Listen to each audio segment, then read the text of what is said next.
Hello and welcome back to another episode of Sierra Unfiltered. I am joined once again by the lovely Riayn and Paloma. Hello, guys. We're back. Guess who's back? Back again. We were not planning on doing like all the episodes together. I just wanted to try different things, do some with Steven, do some with friends. And I feel like after the second episode we did together, I was like, this just works so well. How can I go back to doing podcast episodes without Riayn and Paloma? Yeah, it's been an incredible experience. So fun. It just feels like a conversation, but with mics. Yes. So we've got some White Claws. We have some topics on the brain that we want to discuss. Mainly, Riayn, you want to kick us off? Sure. We wanted to kind of talk about the idea of like, can men and women be friends? And I think we all have really different perspectives of that, just like growing up and like me being bisexual and just like having that conversation about like, can you be friends with people you're attracted to? Like also not every relationship is attraction. Like what does that really look like? Well, and because if you can't, then you can't be friends with anyone. Right. With that logic, then I'm lonely. Riayn gets no friends. Just by myself.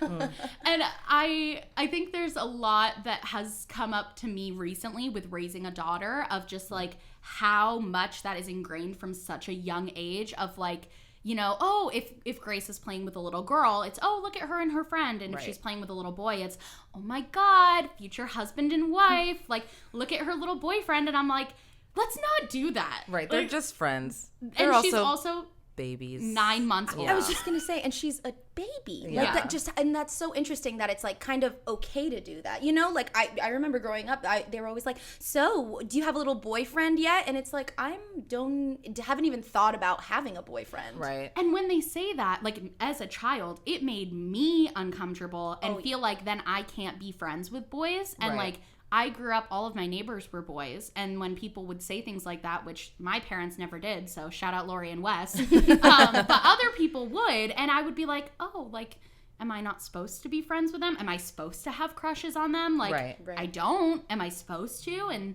there's just, I think there's a lot to unpack, a lot to talk about. Yes, so, yes. I'm excited. Me too. This is going to be good. But before we get into it, two things I have to highlight because I'm sitting next to two superstars.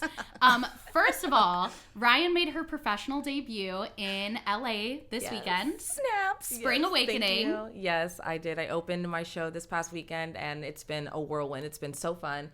Like, just an incredible experience overall. And I'm so glad that I finally got to do it and do it in a city that I just moved to a year ago after the whole shutdown of the world, and being in theater and that stuff just been very scarce. So I feel really blessed to be able to open the show. Does it feel like extra special, you know, like having an audience and my God, the first night when I heard the applause after the first number, I was like, I'm gonna cry. Like it just was so, and I could tell the audience was so excited to be there too. Like they were like, we haven't seen a show, and we're like, well, we haven't performed a show, so like here we are. And it was so intimate, and we were just all there together, and so it felt really good. Yeah, I mean, I cried in the opening number. I went and saw it with Kenzie over the weekend, and literally in the opening number, I was like, oh my God, this is my first time seeing like a professional show in 2.5 years. Yeah. And like, it was just so amazing and so phenomenal. And that part, Riayn was playing Ilsa, so perfectly suited for your voice. It was like amazing. Thank you and so you're much. A star. Oh, thank you. I can't wait to see it. Okay. No, it's gonna be iconic. And then we have to highlight Paloma too. Oh, stop because Miss Paloma went viral on TikTok this week. On accident. Isn't that how it happens? It really is on accident. You put so much effort into like each TikTok and then you're like, not getting the numbers. And then you just post something because you've had too many glasses of wine and you're like, this looks kind of funny. And then all of a sudden 2.5 million views later. So it's exciting, but my mom's in the video, so I had to tell my sweet little Latin mother that she's going viral, and she's like, "Oh my goodness, I'm a little penita." So she's got a little embarrassment, but she's excited. She has coworkers texting her how she's famous. So. I love Oh my God, it's such a funny TikTok. Everybody go watch it. It is good. I'm gonna link Paloma's TikTok in the description. I'll link all of their stuff. Go follow them; they're amazing. I literally would love nothing more than to like watch you guys become like huge influencers because I feel like you guys are so funny and so talented and not to like shit talk everyone else, but like there are a lot of people who, you know, you see them and you're like, How are you like that famous? Like you're not that entertaining. I honestly feel that way about myself. Like I'm not like a particularly like entertaining or engaging person. Like Lies. how did Right. lies. But really, like when I look at it and I go, how did this happen to me? It's like a combination of luck and I think I did work really hard. But I don't think there was anything like specifically about me as a person that was like a huge draw. And I look at you guys and you guys, I'm like, I'm in the presence of stars. Oh like my you God. guys have like the it factor. No. So go follow Riayn and Paloma. I'm gonna link them in the description. Let's blow them up. I'm gonna cry. Thanks. I know. No. So kind. Yeah. Trying, because listen, Yeah. it's a lot harder than it looks, and I know I don't like you know that, but It is a lot harder than it looks, and it's a lot of pressure. Yeah. And even people, not necessarily people putting pressure on you, but you putting pressure on yourself, to like perform well and do the thing, and then embarrassment comes around too, and you're like, what am I doing? Like, is this even? And the cringe, you know that word cringe, where you're just Yeah. like and I had to get past that mental block where I was like, oh my God, I have to do this, but this can be cringe, and I was like, okay, Paloma, sorry, but like. Right. Like you got to do it. Like Yeah. Who Everything- cares if everyone's everything's cringy. everything's cringe. Everything is cringy, and a huge part of being an influencer is getting comfortable with being uncomfortable. Like the embarrassment of filming in public doesn't go away. You just get a little more numb to it. Like I am still, when I go into Target, I am very aware that when I pull out my camera, people are like looking at me and like wondering what I'm doing. Like I'm aware. I just now I'm able to like tune it out. Yeah. But I want to like dig deeper on this. So I'm like, we should do a whole episode. Maybe our next episode, we should talk about like trying to make it as an influencer. Yes. Because I feel like that would be really interesting. I feel like I learn something, no kid, like every single day, where I'm like, I need to be doing that instead of this, or just honestly getting past myself and just like you said, the embarrassment. Because I'm starting to like, I'll have my boyfriend like shoot me, or I'm trying to shoot myself eating, and I'm like, people are watching and they're judging me and they probably think I'm a dumb influencer or something, and I'm like, all right, well, consider them influenced. Who cares? I'm just gonna eat and enjoy myself. Yeah, you know. Yeah, So totally. So you know what? You guys in the comments, if you're watching this on YouTube, comment below any questions you have about like the business of social media, or like just thought starters about, you know, being an influencer, and we can just kind of source from the comment section for the next episode. yeah, and we can ask you, Sierra, like interview you, since you obviously have the experience, and we Right. we only know so little right now, you know, Yeah. what we're trying and learning and what's not working, but you have the experience. Okay, Yeah. wait, I love that, because I feel like you guys can ask me the questions that you have about social media in a way that we normally do off camera, but just do it on camera in a way that hopefully will help anyone who is also trying to do social media, or Yeah. who's just like interested in the behind the scenes aspects. Oh, I'm gonna love that. Me Can't too. wait. The more you Bring know. your notepad and pen. Here we go. Write that down. Yeah. I'm gonna be in here like, okay, so Sierra, how Yeah. does one go viral? Yes, exactly. Intentionally. You tell us. Yeah, come on, Paloma. You're the one leading this course. Right. All right, make a fool of yourself. Yeah, exactly. Step one. So I guess just to kick things off, do you think men and women can be friends? Yes. I agree. Yes. Absolutely. Okay, thanks for watching. See you next time. That's the answer. But what I think is interesting is I feel like typically men tend to, at least what I've seen like online when people have this discussion, men tend to say no and women tend to say yes. Yes. I remember growing up watching on MTV or like VH1, and they were like doing a like live interview, like, do you think boys and girls can be friends? And every single guy was like, no. I didn't see one, so I was like convinced, like in my mind, I guess not, and like just assumed that was how that went. So it was a rude awakening, I guess. But then you think about it, like, why do mostly women say yes and why do men mostly say no? Because like if they think that they cannot be friends with other women, then like but why? What's your reason for that? Right. They just can't? That's not a reason. I feel like it kind of starts from childhood, you know? And maybe I'm just hyper fixated on that because I'm like raising a child right now. Right. But I feel like just the differences in the way that boys and girls are raised a lot of the time, that kind of sets them on different paths in terms of the way that they view friendship. Yeah.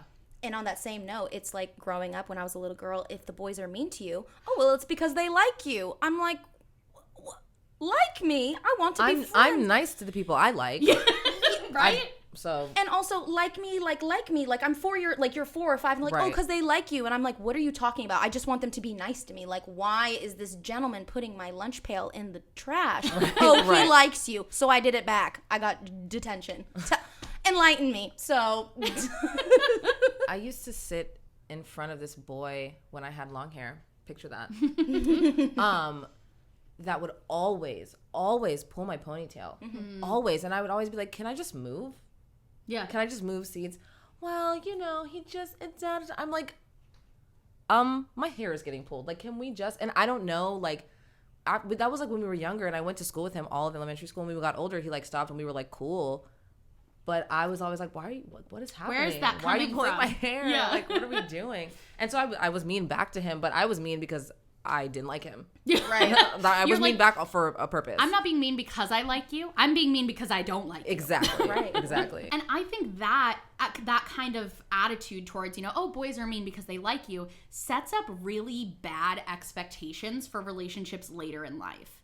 Yeah. Right? Because if you're telling little girls, boys are mean to you because they like you, what does that say about relationships later? Right, especially when you get older and you are using your words and you're like actively having conversations with men or like I guess teenage boys or whatever, and they're being mean or rude and you're like, that's just James. Like, Yeah. you know, whatever. It's just because he likes me. That's so right about that expectation. I didn't even think about that. Like, why are we instilling that so young? Because then later on, oh, so when I want a boyfriend, he's supposed to be mean to me too? Like, that's literally what you taught to me. And it's so Right. important, obviously, fundamental years when you're young. So why are we telling people, is that your boyfriend? Oh, well, boys are... This narrative. And maybe that sets up the expectation that for boys specifically, that like, oh, you're not friends with girls because you're not nice to girls that you like. Right? Yeah. And like now we know now that like when men like you, when they actually like you, they are so nice to you and so yeah. kind. Like that is like the complete opposite. Guys who are mean to you don't like you. Believe them. Believe them. Believe They them. don't like Believe you. When them. people act like they don't like you, believe them. Believe them. And we see that all the time on TikTok where they're like, if he wanted to, he would. If he wanted to, he would. Yep. That's exactly what that is. So it's like, why are we even pretending Yep. like boys are mean because they like you when really that is absolutely not even the case? Well, and kind of back to like the childhood aspect of it. Growing up, most of my friends were boys just because the community we lived in, like all the kids my age who lived on our street were boys. And I never thought anything about it. Also, I was kind of a tomboy, so like I liked to do a lot of the same activities they did. But I remember, like I kind of alluded to at the beginning, other adults making me feel like I was wrong for having friendships with boys by saying things like, oh, that must be your boyfriend. Like, are you guys going to get married? You know, kind of doing that thing. And I remember as a kid being like, oh, well, I feel uncomfortable when people make those comments, so I guess I just won't be friends with like this boy anymore. Right. And I don't think those same comments were made to the boys, right? I Right. think to the girl, it's, oh, is that your boyfriend? And to the boy, it's, oh my gosh, what a little player. He's going to be a Yep. heartbreaker. Yeah, yeah. And completely like shifting the narrative, right? Because with you, it's like, girls like, oh my God, it's your boyfriend. Like, how cute, how this, how that. Oh, that's your girlfriend? Like, okay, yeah, don't get too close because, you know, Yeah. when he gets older. The old ball and chain. It's like, Exactly. therefore, Rebecca. Therefore. Not Rebecca, not Becky. No, Rebecca. Not Becky.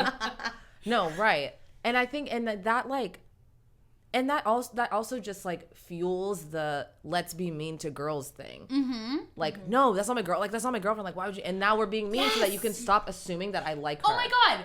That makes so much sense. Brain They bust. have to be mean to the girls to prove that, like, They don't like oh, them I or don't whatever. like them. Right. Yeah. Because I'm- romance and feelings are female. Right. And I'm a boy. Yep. So I have to be mean to prove. There it is. Ryan, you just, that is now written Thank in you. Sharpie I'll on my be here all brain. week. What you said, Sierra, is really making me think about how maybe that is why men think that when they start becoming friends with a female and we're showing our hearts, showing our emotional, like, aspect of us, and we're sharing that emotional experience, they're like, oh, well, she must like me because she's talking about her feelings and her emotions, so she obviously must be into me because this is what we do, because I don't do that with my guy friends. I don't do that with anybody else. But girls, you know, you meet a girl and you're like, oh my gosh, we're going to talk about our like insecurities and things that make us close, and that is what we bond over. But guys, what are they bonding over? They're like activities, you know? Right. It's not really like something deep. Maybe it is, boys. Maybe you're having deep conversations without me knowing. But Right. I think that that's just an assumption. I'm thinking they're not getting that emotional Well, conversation. because like that's what friendships are at the base of it. It doesn't matter your gender or anything. Like what makes a good friendship is trust, you know, respect, vulnerability and however that looks to you as an individual, and then everything else, right? And then the activities and the common common interests and things like that. And then when you add, and honestly, do guys have actual friends? Do they? So I was actually just about to jump in on that because, and maybe I'll have to cut this out because I'll ask Steven, but so Steven has had this best friend his entire life. He's amazing. We love him. They've been best friends since childhood. Only recently, in like the past couple of years, have they talked about like, we never really have like emotional conversations, and now they do. And now they like talk to each other about like real things and emotional things, but like why did they feel like for so long they couldn't when they've been friends their entire lives? Right. And I think bringing it back to the kind of like boys and girls friendship kind of thing, I think what it is in a lot of ways we're trained that if you feel any connection with someone, it's romantic. Right. Especially I think men are trained that way. Like I think women are more comfortable with having emotional connections to other women and to men who they aren't romantically attracted to or physically attracted to. But I think maybe boys are conditioned that if you feel any sort of connection to someone, it's romantic. Yeah. And so maybe that's why they kind of shut it down with other men. And maybe also that's why, especially in the teen years, they feel like they can't be friends with women. Right. Because if you feel any connection to them, it must mean that you want to be with them. Yeah. Yeah. I honestly think that's the nugget. It's just that it's that emotional intelligence aspect that they're not getting elsewhere, because that's what we have between girls, you know. And you're not assuming because we have a connection that you're into me. Right. Like, we're just. But men, they're like, I must be. I must be into her. Yeah. Well, and when I was in high school, I remember the way I would differentiate in my brain between like this guy that I'm friends with doesn't have feelings for me and isn't going to try to make a move, and like this guy that I'm friends with maybe is going to try to like make this something, is if they talk to me about their crushes. Right. Because if a guy was interested in me, he's not going to start telling me about who he likes. And so then I'd be like, okay, maybe he's into me. He doesn't really talk to me about like who he likes, so maybe he likes me. Yeah. And if a guy talked to me about like the girl he liked, then I'm like, oh cool, so our connection purely platonic. Yeah. Because your eyes are elsewhere. Yeah. Right. Yeah. Okay, so how do we avoid this in the future? Honestly, I think it starts in childhood, right? It's if we're telling kids that this is the way the world is from a young age, all we can expect is that they're going to grow up and believe it. Right. And so I think as a parent, like we need to raise our kids differently. And also I feel like we have to stop making the assumption that everyone is straight. Right. Because if you're telling a little girl like, oh my God, like that's your boyfriend. And meanwhile, she's like, actually, Katie over there, that's what I'm looking at. You know, but also it erases that narrative from their brain entirely. So then like, if they are having feelings for some other girl or whatever the case may be, it's like, well, no one's saying that, so that must not be really the case. So maybe that's not it. Right. And we're just friends. It'll only make it harder for them to come to terms with their sexuality when they grow up. Right. And I feel like as a parent, that's something that we've been trying to be really intentional with. And also that then it makes me recognize the hypocrisy even more. That when Grace is playing with a little girl, never once has someone said, oh my gosh, look, little wives. Someday they're going to grow up and have a little family together. Right. No one says that. Right. They only say that about boys. And with Grace, like I really want to raise her in a way that she doesn't view gay and straight relationships as like completely different, you know, that gay relationships are not some other thing that isn't talked about. Like I want it to be incredibly normal so that if she grows up and she's gay, there's never any like, oh, I don't know about this. Can I talk to my parents about it? She knows from the beginning. And if she grows up and she's straight, then hopefully she can be a really good friend to people in her life who are gay. Right.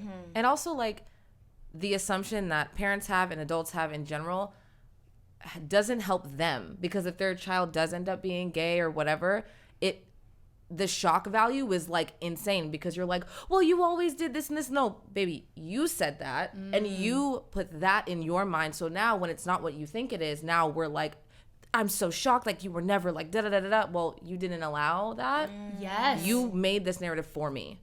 And now you're shocked that that's not the narrative that I live by anymore. Like you didn't give me the room to be who I truly was, and now you're shocked when I grow up and become who I really am. Exactly. Can we talk about the difference between a boy being your friend and a boy being your best friend. So when you're in a relationship and you have a best friend, let's say I have like a best guy friend that I just like text all the time and he's like my emotional support. How does that dynamic work? Just having a best friend when you have a significant other, like not just friend. I'm talking bestie, like you have a male or female best friend. I think yes, but when you're in a relationship, it has to come with a level of respect on both sides. That your partner has to respect the friendship that you have, but also that friend needs to respect the relationship so that there's not any like boundaries crossed. Yeah. Right. Yeah. And I think obviously as like the significant other, right, you feel a little bit not attacked, but a little bit like insecure. Yeah. Because, you know, maybe that person's been in their life for a really long time and maybe you're like a new girlfriend or like this is a new relationship. So you do feel a type of way. And I think also, especially communication, like if you know, right, you're a man and your best friend of 100 years is another girl, you do owe your significant other some sort of conversation like, hey, this is it, and this is what we're doing. It's open communication, you know, instead of being like, well, this is my best friend, so I know what. And that's the other thing too. It's get defensive, babe. I'm like, what's the matter? I think also probably being open with your partner if there is any romantic history with the best friend, right? Right. Yes. Tell them if you've kissed, if you've had a one night stand, if you've ever had like a flirty fling, like, and even if it came back to just being friends, I think letting your partner know up front will probably prevent a lot of drama down the line. Right. And I think if you were talking about like, okay, they're opening up to their friend in a way that they don't to me, I think that comes back to the emotional intimacy aspect, right? Yeah. That there may be things that you really should go to your partner about first before your friends. Yeah. But that doesn't mean you can't have emotional intimacy with your friends, whether they're like the same or different gender as you. Right. I think there has to be that like your partner should be the first person you go to in a lot of cases, not with everything. Yeah. I completely agree. It would be silly of me to think that my boyfriend doesn't need to like outsource sometimes, or that I have the answer to everything, or that he doesn't have relationships with other females who know him better or have known him longer and loved him and care for them. And I've had this conversation where my boyfriend said, the thing is, I love them, but I'm not in love with them. And I think that that's something that not all of my girlfriends have understood and stuff like that. And not to relate this to Twilight, but it really is a good example, right? So you have Edward and Jacob, but Jacob is supposed to be Bella's best friend. Jacob does not respect the relationship, right? And Edward does respect her friendship with Jacob, but is rightfully uncomfortable. I mean, also he's reading Jacob's thoughts, so like, right. But there's a whole other, vampire aspect. But we have a whole podcast on that, so I'll link it in the description. But there is no respect from Jacob, and so I think when you're talking about being in a relationship, like Steven has a ton of female friends that I don't feel any type of way about. They're my friends too, because those boundaries have never been crossed, and it's never even been a question. Right. They're friends. They're, emotionally connected, and they talk about things all the time, but they have a respect for our relationship, and I have a respect for their friendship. Yeah. Amen. Respect is the number one thing, because there have been situations, I'm sure you guys have seen, where it's like the person just like doesn't really care and they're just extra flirty. Well, or I'm his best friend, so. Yeah, or, well, I'm sorry you feel that way. Yeah. You're like, well. I'm sorry you act that way. Oh. I'm just like that. Well, be better. Yeah. I don't know what to tell you. Yeah. Exactly. So, I mean, like with Kenzie's one of my best friends. We've been best friends since sophomore year of high school. But I actually met her because she was dating my best guy friend, who's now her husband, TJ. Right.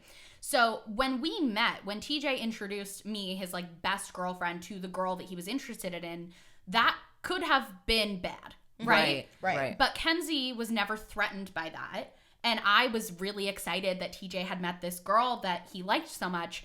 And honestly, then Kenzie and I became like way closer than I ever was with TJ, and then she ever was with TJ. And so TJ was just like, okay, cool. Now like my best girlfriend and my girlfriend are best friends. Right. So like, and there was never any weirdness because there was always that respect. Yeah. And the respect through all parties, right? Respect between you and Kenzie and TJ, and then you and TJ. Mm-hmm. Like, because that's your friend first, right? Yes. And before TJ or before Kenzie came, like that's the basis of all friendships and relationships in general. I think respect is the first part and security is the second part, because I think when you feel insecure in either a friendship or a relationship, I think that may cause someone to act a little out of character, act a little jealous, act a little spiteful.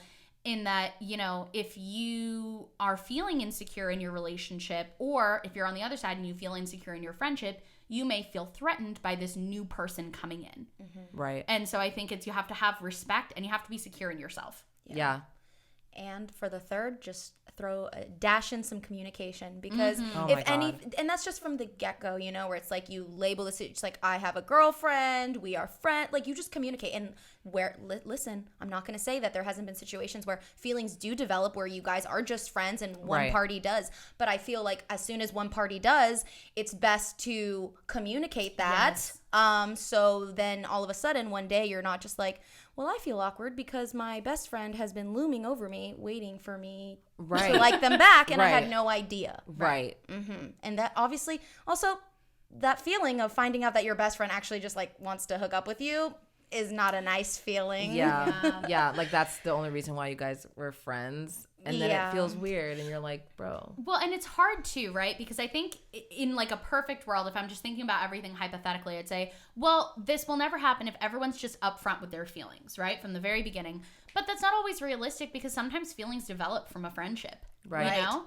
And I know plenty of people who were like long-term friends and then, you know, became romantic with each other. So I don't think it's necessarily like, as soon as you become friends, you have to make very clear what your intentions are. Right. I think it's okay to like let things develop, but I think as soon as you know, you should communicate that. Yeah, no, exactly. And I do think that can get messy sometimes, and I think especially in high school, like I was definitely guilty of like sometimes leading on guy friends who hadn't explicitly told me they liked me, but I knew. Right. And I knew I didn't like them, and I could have said, hey, I'm getting the vibe that like you want to be more, I don't. Let's like establish what this is now. But I think I was insecure, and I think it goes back to that insecurity, and I liked feeling like they liked me, and I didn't want to draw that line and say, hey, I'm getting the vibe that like you want to be more than friends, I don't, because I was afraid to like lose that validation. And I think I really hurt some people who I like really cared about in that way. I feel like for me, I like grew up like just terrified of rejection. Like I would literally do anything to just not be rejected by anyone in any way. And if I felt like there was a guy or like somebody who liked me and I didn't like them, I didn't even want to give them a chance to be like, what are you even talking about? Like, I never even liked you. Like, why are you acting like that? Because that did happen, and not in that specific situation, but just to like, what are you even saying? Like, I didn't even do that. I don't even feel that way. And like that one, number one, that's like super gaslighting. Yes. But I just didn't bring it up because I didn't even want that situation to happen.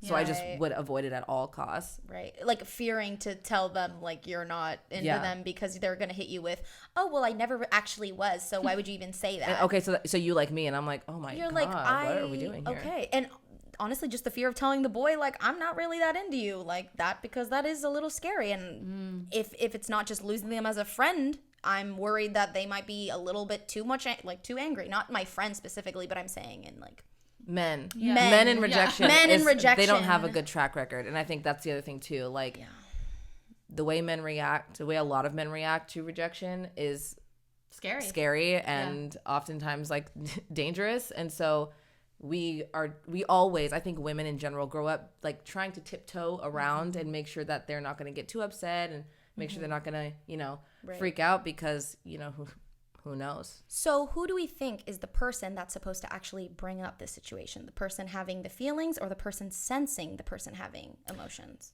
I don't know. What's like safe? I kind of think the person having the feelings. Yeah. But it's hard, right? It's hard because the other person, we just don't want to assume. Yeah. And that's the hard thing. But if you guys are close, then maybe you could be like, hey, buddy, let's chat. And honestly, the only thing that's like sticking in my brain right now is like, I remember being younger and having guy friends, and I was like, I don't want to ask them because then I might lose them as a friend. Because watch them not even like me back, and I'm out here like, hey, like, you've been saying some stuff, like, do you like me? And then they're like, no, and then they feel uncomfortable, and then we just lost the whole friendship group, like, or like, Yeah. So sometimes you don't want to bring it up because then you're just like, oh, well, look at this girl again, just thinking I'm into her. I would say I think the person with the feelings should, unless the other party is in a relationship, then I say don't bring it up. Because I have before been in a relationship and had someone I was friends with say, hey, I have feelings for you. I'm like, why are you doing this now? I'm in a relationship. Right. Like, this is not an appropriate time to do that. And it's lacking respect for the relationship. Right. Because if you know that you have feelings for somebody that's in a relationship, it is absolutely on you to either like remove yourself or like, you know, set up some boundaries because they are in a relationship. It's not up to them to be like, well, I know you like me, so I'm gonna. No, that's absolutely your responsibility. Yeah. And that goes back to the respect thing. Honestly, if you respect that person and you respect their girlfriend and you clearly have emotions for them, hey, babes, maybe we shouldn't be having cocktails all the time. And I think that's really it, right? It comes back to respecting your friends, respecting your relationship, respecting the relationships of your friends, and being secure not only in your relationship, but in who you are and like what you bring to the table as a friend and as a romantic partner. And communicate. That's like, it's the 3 pillars. It's the triad. Yes. Because without the communication, like you can, it's all based off of assumption. And that's the part that we're trying to avoid. We need to stop assuming everything and just ask. Yes. And then you'll get the clarity that you're looking for. You know what? It's the Deathly Hallows of having friendships. Exactly. Respect, communication, security. Yes. There it is. All right. Well, that is going to be it for us today. I love doing these podcasts with you guys. It's just such a blast. And like, I just want to keep doing it and keep going. So leave those questions about the influencer podcast. And I'm really excited about that. Yeah. Especially in a podcast format, because I feel like that's something that I love talking about, but it's hard to really touch on it in like a vlog or a main channel video. Like, this is really suited for long form. Yeah. And it's more of a conversation. Like we can just ask the questions instead of you being like, here's what I know and what I can give, when like maybe the other questions that we're asking is like what we really want to know. Yeah. I know. I'm going to bring all my tough questions. Please. Yeah. All right. Well, thanks for watching or listening. Give us 5 stars on Apple Podcasts. And I think you can rate on Spotify, right? Do you rate on Spotify? I don't know. If you can do something on Spotify, do it. That'd be great. And you can follow us on YouTube at the Sierra Unfiltered channel, and Riayn and Paloma's social links are in the description. Let's get them some more viral TikToks. Yeah.